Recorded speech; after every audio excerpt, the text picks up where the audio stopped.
If you enjoy the content, please like the video and subscribe to my channel Nightmare Archives. This is it, Jake said, swinging open the front door with dramatic flair. Home sweet home. Matthew stepped inside, his overnight bag slung over one shoulder. The floorboards creaked under his weight, and a musty smell hung in the air, not unpleasant, but old. Verrier houses, Matthew trailed off, searching for a polite word. Ancient. Adopted. Jake laughed. My dad says it has character, whatever that means. Matthew forced a smile. Jake's family had moved in just 3 months ago, and this was Matthew's first time sleeping over.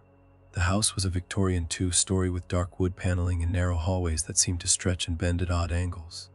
Shadows pooled in the corners despite the afternoon sun streaming through dusty windows. Jake's parents greeted Matthew warmly. Mrs. Evans explained they'd be heading out later for dinner with friends. There's pizza money on the counter, she said. Don't stay up too late and no horror movies, Jake. I mean it this time. Mom, I'm 13.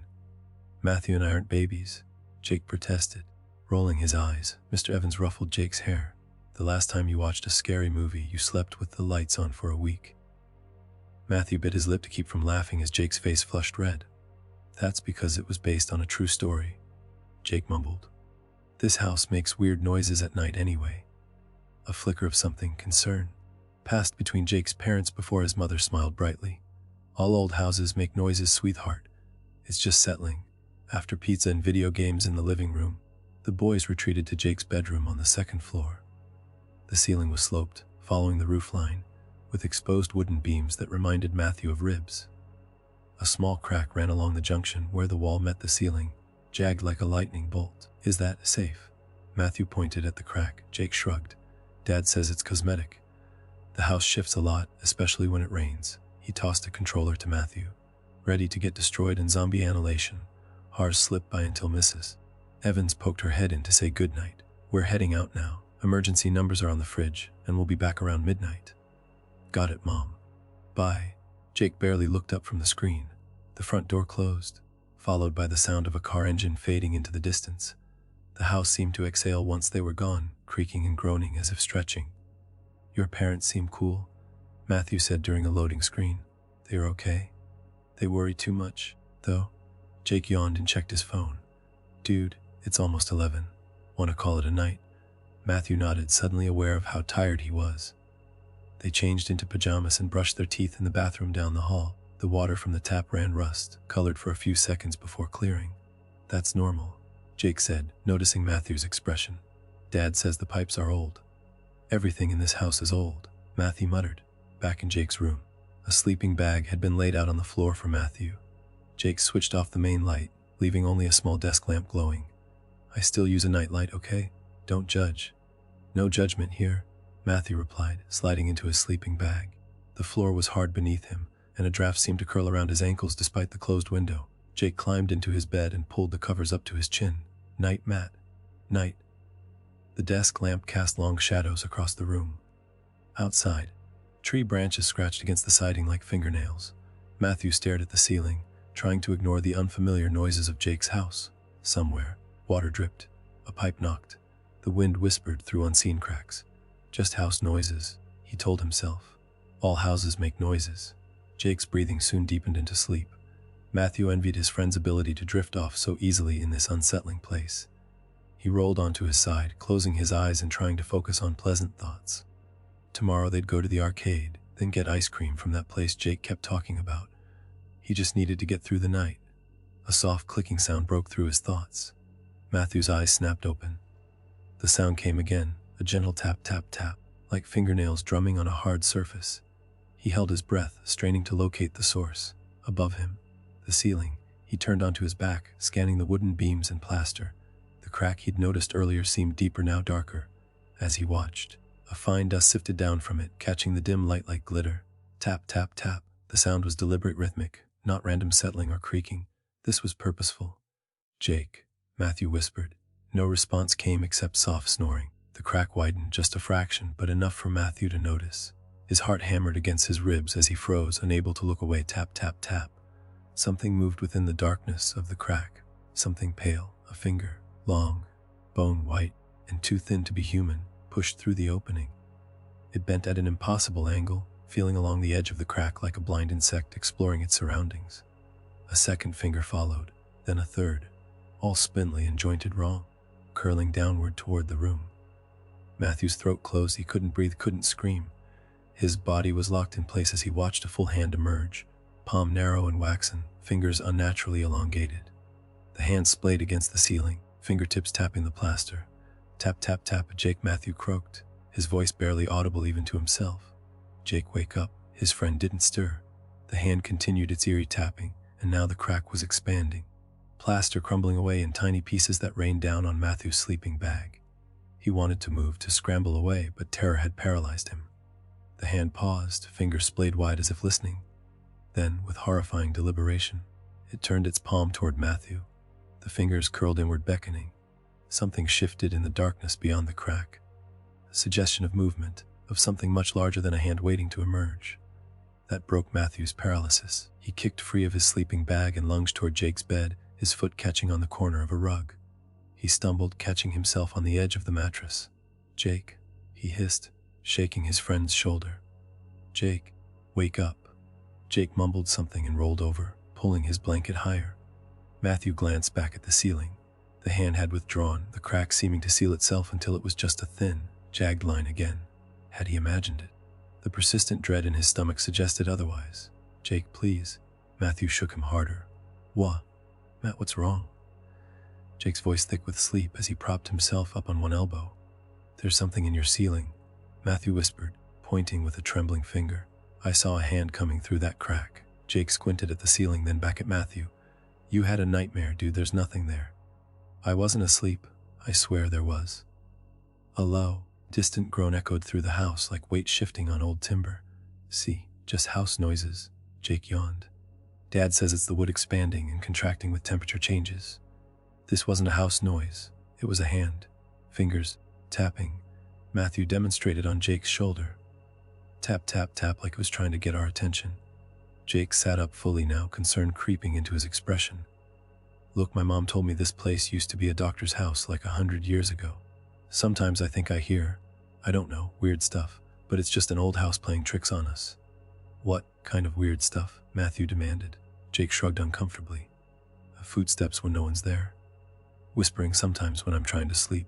One time I thought I saw someone standing in my doorway, but when I turned on the light, nothing was there. Matthew felt a chill travel down his spine. Why didn't you tell me this before I stayed over? Because it's not real. My parents had the house inspected before we bought it. There's no, I don't know, ghosts or whatever. Jake flopped back down. Come on, let's just go back to sleep. I promise there's nothing in my ceiling. As if in direct contradiction, the tap, tap, tap sound returned, louder this time. Both boys froze. You hear that, right? Matthew whispered. Jake nodded slowly, his eyes wide as he stared at the ceiling. The crack was widening again, more visibly now, plaster crumbling away in chunks rather than dust. That's not normal house noise, Matthew said. Maybe it's mice, Jake suggested weakly.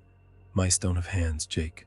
The tapping stopped, replaced by a scratching sound, like something dragging sharp claws across the underside of the plaster. The crack extended, branching in multiple directions now, forming a twisted spider web in the ceiling. Should we get out of here? Matthew asked, already knowing the answer.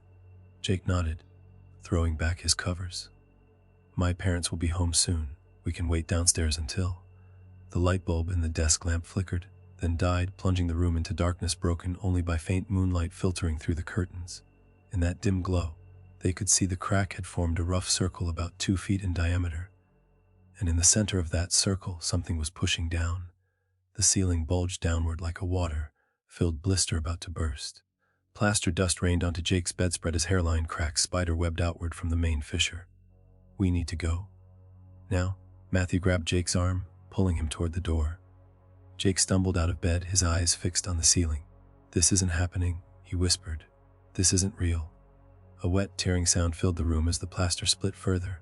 Something pale and glistening pressed through the widening gap. Not just fingers now, but an entire arm. Bone white and emaciated. It twisted at an impossible angle as it reached downward, grasping at empty air. The boys backed away, pressed against the far wall. The doorknob was just a few feet to their left, but neither could tear their gaze from the horror unfolding above them. A second arm emerged, followed by a head that pushed through sideways. neck bent at a sickening angle. The face, if it could be called that, was gaunt and elongated, skin stretched taut over a skull-like visage. Where eyes should have been, only hollow, blackened sockets stared blindly, its mouth gaped open, revealing rows of needle-like teeth that clicked together mechanically. Click, click, click. Oh God, Jake whimpered. What is that thing? The creature twisted its head, orienting toward the sound of Jake's voice. Though it had no eyes, Matthew could feel it looking at them, sensing them. Its jaw unhinged unnaturally wide, and a rasping sound emerged. Not quite a hiss, not quite a growl, but something in between. It began to slither through the ceiling breach, shoulders disjointing to squeeze through the opening. Its torso was skeletal, ribs visible beneath papery skin, spine protruding in sharp knobs. More plaster and wooden splinters fell as it forced its way into the room, movements jerky yet purposeful. The door. Matthew managed, finding his voice at last. We need to get to the door. Jake nodded frantically, and they began inching sideways along the wall, careful not to make sudden movements. The creature's head swiveled to follow their progress, teeth clicking faster now, like a hungry insect. Click, click, click, click. They were almost to the door when Jake's foot caught the edge of a fallen book. It skidded across the floor with a scraping sound that seemed deafening in the tense silence. The creature reacted instantly. It dropped the rest of the way from the ceiling, landing on all fours with a sickening thud. Its limbs were too long, too jointed, bending like those of a spider as it crouched on the floor between them and escape. Matthew lunged for the doorknob, but the creature was impossibly fast. It scuttled forward, blocking their path with its twisted body. Up close, Matthew could see that its skin wasn't actually white but translucent, blue-black veins pulsing beneath. A cloying smell emanated from it, like damp earth and decay. The door behind them suddenly slammed shut of its own accord, the lock clicking into place. We're trapped. Jake sobbed, backing away until his legs hit the edge of his bed. The creature rose up, balancing on its hind limbs, stretching to its full height. Nearly touching the ceiling it had emerged from, it cocked its head, jaw working silently before resuming its rhythmic clicking. Click, click. What does it want? Jake whispered. As if in answer, the creature extended one skeletal hand toward them, fingers curling in that same beckoning motion Matthew had seen earlier. I think it wants us to follow it, Matthew said, his voice shaking. Back into the ceiling. The creature nodded, an eerily human gesture from such an inhuman thing. Its other arm reached up toward the hole in the ceiling, pointing. No way, Jake said. No fucking way. The creature's patience seemed to snap. It dropped back to all fours and lunged toward them, moving in a blur of pale limbs and clicking teeth. Pure instinct took over. Matthew grabbed the desk lamp, the only weapon within reach, and swung it with all his might. The heavy base connected with the creature's head, producing a hollow sound like striking a drum. The impact knocked the creature sideways, and it let out a high-pitched screech that made both boys cover their ears.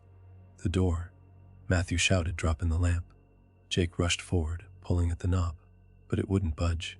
It's locked, he cried, voice cracking with panic. The creature was recovering, shaking its misshapen head and regaining its orientation. Black echoes from a crack in its skull, dripping onto the carpet with a sizzling sound. Move, Matthew shouted, pulling Jake aside. He threw his entire weight against the door, feeling something give as the wood splintered around the lock. Once more, and the door burst open. They didn't look back as they fled down the hallway, the sound of clicking teeth and scrabbling limbs close behind them.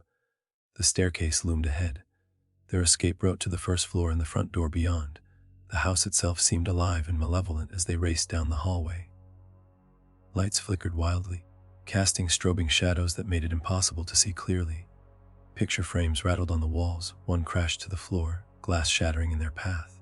It's trying to slow us down, Matthew gasped, leaping over the broken glass.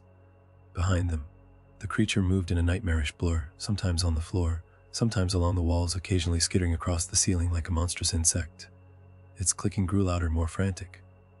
Click, click, C-L-I-C-K, C-I-C-K. They reached the top of the stairs, but as Jake placed his foot on the first step, the entire staircase groaned. Wood twisted and warped before their eyes, steps rippling like liquid. Jump, Matthew shouted, seeing no alternative. They leapt together, tumbling painfully down the distorted staircase, bumping and sliding until they landed in a heap at the bottom. Jake cried out, clutching his ankle. I think it's sprained, he gasped. Matthew glanced back up the stairs. The creature had paused at the top, head tilted curiously as it observed their fall. It placed one long limb on the top step, testing. "We have to keep moving," Matthew urged, helping Jake to his feet. "Lean on me." They stumbled through the darkened living room, knocking into furniture. Every light in the house was now either off or flickering wildly. The walls seemed to pulse and breathe around them, wallpaper bubbling and peeling in their wake. The front door stood just ahead, their salvation. Matthew could see the porch light glowing steadily through the small window beside it, a beacon of normalcy in this nightmare. Jake reached for the doorknob, but as his fingers brushed against it, the metal glowed red hot. He jerked his hand back with a cry of pain. "It doesn't want us to leave," he whimpered, cradling his burned fingers. The clicking sound grew closer. Matthew turned to see the creature descending the stairs, no longer rushing but moving with deliberate slowness, as if savoring their desperation. Its hollow eye sockets were fixed on them, mouth working in that horrible clicking rhythm. "The kitchen," Matthew said suddenly. "There's a back door, right?" Jake nodded, and they changed direction, limping toward the rear of the house. The creature paused, then altered its course to intercept them, moving faster now. They burst into the kitchen, moonlight streaming through the window over the sink. The back door stood across the room, and between them and it crouched the creature, having somehow gotten ahead of them. It rose slowly to its full height, arms spread wide as if to embrace them. "We're not going back upstairs with you," Matthew said, surprised by the steadiness in his voice. The creature's head tilted, considering. Then it pointed one long finger upward and nodded, teeth clicking more softly now, almost coaxingly. "What's up there?" Jake asked, despite himself. "What are you?" The creature opened its mouth wider than should be possible, jaw unhinging like a snake's. From the depths of its throat came not a sound but a glow, sickly yellow-green, pulsing like a heartbeat. Drawn by some compulsion he couldn't understand, Matthew found himself taking a step forward. The light was hypnotic, beautiful in its way. He felt Jake gripping his arm, trying to hold him back, but the pull was too strong. "Matt, don't," Jake pleaded. "Don't look at it." The creature's chest expanded as it drew breath, the glow intensifying. Matthew felt lightheaded, his resistance faltering. One more step, and he'd be within reach of those skeletal hands. The sudden blaze of headlights through the kitchen window shattered the moment. Car doors slammed outside, followed by the jingle of keys. "Mom and Dad," Jake gasped. The creature's head snapped toward the sound, its body tensing. The glow in its throat dimmed, then extinguished. It hissed, a sound like steam escaping a broken pipe, and skittered backward up the wall, defying gravity. The front door opened. "Boys, why are all the lights out?" Mrs. Evans called, her voice impossibly normal after the horrors they'd witnessed. The creature gave them one last look, hollow sockets somehow conveying malice and promise. Then it vanished into the shadows of the ceiling corner, its pale form folding impossibly into a crack no bigger than a pencil line. "In here," Jake shouted, voice breaking with relief. "Mom, Dad, help." Footsteps hurried toward them, and the kitchen light flicked on. Mrs. Evans stood in the doorway, her expression changing from irritation to concern as she took in their disheveled state. "What on earth happened?" she demanded, rushing to Jake's side. "You're hurt." "There was something in the ceiling," Matthew said, the words tumbling out. "Came through the crack in Jake's room. It chased us. It tried to take us back up there with it." Mr. Evans appeared behind his wife, frowning. "What are you talking about?" "It's true, Dad," Jake insisted, tears streaming down his face. "It had these long arms and legs and teeth that went click, click, click. It locked the doors and made the stairs move." The parents exchanged looks, not of fear but of exasperation tinged with worry. "You boys were watching horror movies, weren't you, Mrs.? After I specifically told you not to." "No," both boys protested simultaneously. "Then you had a shared nightmare," Mr. Evans said firmly. "It happens sometimes with suggestion in an old, creaky house." "But my ankle," Jake began. "You probably heard it stumbling around in the dark," his father replied. "Let me see." As Mr. Evans examined Jake's ankle, Mrs. Evans put an arm around Matthew's shoulders. "You're shaking, dear. Let's get you both some hot chocolate and calm down." "But we weren't dreaming," Matthew said weakly, knowing it was useless. The adults had made up their minds. In the harsh kitchen light, with the normality of Jake's parents around them, even he was beginning to doubt what they'd seen. Had the stairs really moved? Had the doorknob really burned Jake's hand? There was no mark there now. They were ushered into the living room, wrapped in blankets, given hot drinks. Jake's ankle was wrapped, just a mild sprain, his father declared. Soon, the terror began to recede, replaced by exhaustion. "I think it's best if we call your parents, pick you up, Matthew," Mrs. Evans said gently. You boys have had quite a scare, imagined or not. Matthew nodded numbly. Part of him wanted desperately to go home, to escape this house. Another part felt guilty for abandoning Jake. His parents arrived 30 minutes later, concerned but understanding. Boys and their imaginations, his father said, shaking his head as Matthew gathered his things. As they stepped onto the front porch, Matthew looked back at the house. Jake stood in the doorway, his face pale and drawn despite his parents' reassurances. Call me tomorrow? Matthew asked. Jake nodded. If it lets me, he whispered, too quietly for the adults to hear. Matthew walked down the path to his parents' waiting car. Something made him look up at the front of the house one last time, there above the porch. A hairline crack in the eaves shifted almost imperceptibly. Within the darkness of that crack, something moved. Two hollow sockets stared down at him, and in the night air he heard it faintly click, click, click. A promise, or a warning. As his father started the car, Matthew realized with sickening clarity the creature hadn't been trying to hurt them. It had been trying to show them something. Something in the ceiling, something that had been there long before Jake's family moved in. Something that would still be there, watching and waiting when Matthew inevitably returned. Because he would return, the clicking sound in his head told him so.